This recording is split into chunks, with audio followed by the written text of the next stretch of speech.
Bonjour à tous, c'est une nouvelle vidéo Comment ça marche, la série qui vous explique tout sur l'appareillage.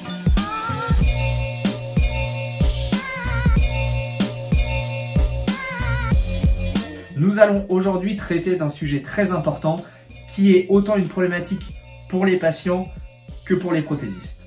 C'est la gestion du volume et des douleurs en tibiales ainsi qu'en fémorales. Nous allons déjà commencer par les prothèses tibiales. En préambule, ce que je vais dire vaut surtout pour les emboîtures type TSB, c'est-à-dire en contact total sans appui sur rotulien marqué. C'est d'ailleurs 100% des prothèses que nous réalisons à OPR. Nous avons également rédigé un petit document de ce que nous allons dire, que vous pouvez retrouver, imprimer et télécharger directement sur notre site internet www.opr35.com dans la rubrique prothèse, prothèse de membre inférieur, gestion du volume.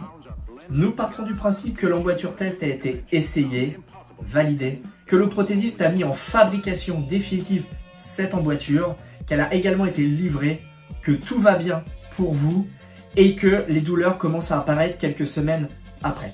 Vous devez également avoir à l'esprit que l'emboîture définitive, la prothèse livrée ne change pas. Le carbone ne bouge pas dans le temps, il s'est donc passé autre chose. Ces douleurs sont donc dues à autre chose. Il y a là deux causes possibles. Soit c'est un problème technique, soit le moignon a changé. Je vais vous expliquer la marche à suivre dans ces deux cas. Dans le cas du problème technique, dans le cas où le moignon a changé. Dans tous les cas, vous pouvez très bien appeler votre prothésiste qui se chargera lui-même de trouver le problème. Commençons déjà par le problème technique. Le problème technique est le premier problème à vérifier sur la prothèse. Tant que celui-ci ne sera pas réglé, la prothèse n'ira jamais et vous aurez toujours des douleurs. Ce ne sera pas nécessaire de mettre X bonnet tant que ce problème technique n'est pas résolu.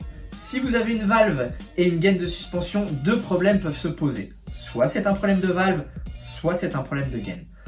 Dans le cas d'un problème de valve, les valves peuvent se boucher par des cheveux, des poils, de la poussière ou toute autre chose. Dans un premier temps, vous devez déjà souffler dedans ou regarder si celle-ci n'est pas bouchée. Si vous avez une gaine de suspension, il se peut que celle-ci se perce. Dans ces cas-là, vous pouvez vérifier visuellement s'il n'y a pas de trou dans la gaine. Soyez attentifs, les trous sont assez difficiles à voir. Pour aller un petit peu plus loin, vous pouvez également tester la gaine et la valve. Pour ça, c'est assez simple. Vous prenez votre prothèse, vous venez pincer la gaine de suspension, vous tournez et vous rentrez la gaine à l'intérieur de l'emboîture pour chasser l'air. Une fois que l'air est chassé, vous venez tirer sur la gaine de suspension et il faut regarder si la gaine se détend.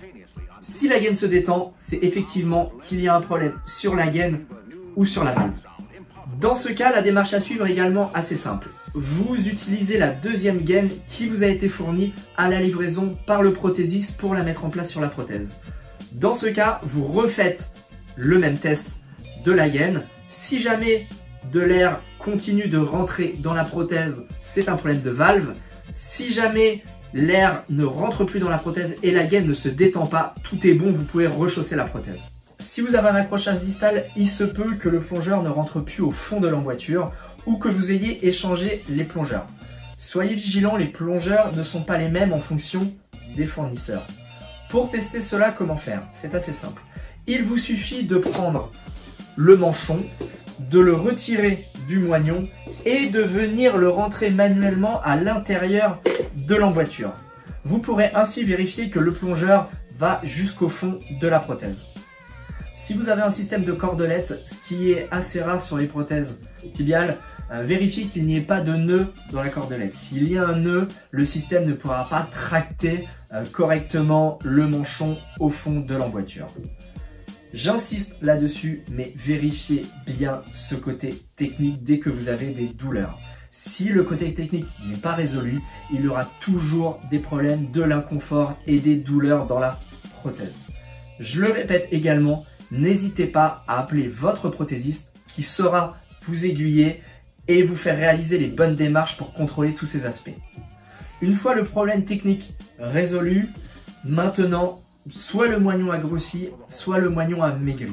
Dans les deux cas, il ne se place plus exactement au même endroit dans l'emboîture, ce qui engendre les douleurs. Prenons le premier cas, le moignon a grossi. Vous allez pour cela avoir plusieurs indices. Vous allez rentrer difficilement dans l'emboîture, vous allez vous sentir serré dans l'emboîture et vous allez également vous sentir trop haut. Dans ces cas-là, quelle est la marche à suivre? Mettez votre bonnet élasto-compressif la nuit.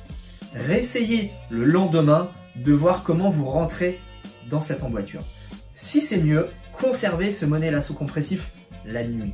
Si ça n'a rien changé, appelez votre prothésiste. Le problème est peut-être dû à autre chose qu'une simple augmentation de volume du moignon. Deuxième cas, le moignon a peut-être maigri. Dans ces cas-là, vous avez également plusieurs indices qui vont vous permettre de vous aiguiller dans cette direction. Vous rentrez facilement dans l'emboîture. Vous sentez que vous tapez au fond et donc que ça occasionne des douleurs à l'extrémité du moignon. Vous vous sentez également trop bas et vous avez des douleurs au niveau de la tête du péroné, c'est-à-dire sur le côté extérieur du moignon. Le moignon descendant dans l'emboîture, il vient cogner sur la tête du péroné. Dans ces cas-là, la démarche à suivre est assez simple. Vous essayez la prothèse avec un bonnet fin. Est-ce que c'est mieux? Oui, vous le conservez. C'est pas mieux, vous allez essayer avec un bonnet moyen. Toujours pareil, est-ce que c'est mieux? Oui, vous le conservez. Non, vous essayez avec un gros bonnet. Est-ce que c'est mieux avec ce gros bonnet? Oui, vous le gardez. Si ce n'est pas mieux, là, il va falloir appeler votre prothésiste pour que lui puisse examiner un petit peu plus ce qui pose problème. Nous arrivons à la fin de la vidéo. Pour résumer, étape numéro 1, tester le côté technique. Étape numéro 2, tester le volume une fois avoir validé ce côté technique. Comme je vous l'ai dit en début de vidéo, vous retrouverez un résumé et une fiche téléchargeable et que vous pourrez imprimer directement sur notre site internet www.opr35.com dans la rubrique prothèse de membre inférieur, gestion du volume. J'espère que cette vidéo vous aidera. Nous nous retrouverons prochainement pour une nouvelle vidéo de comment ça marche, la série qui vous explique tout sur l'appareillage.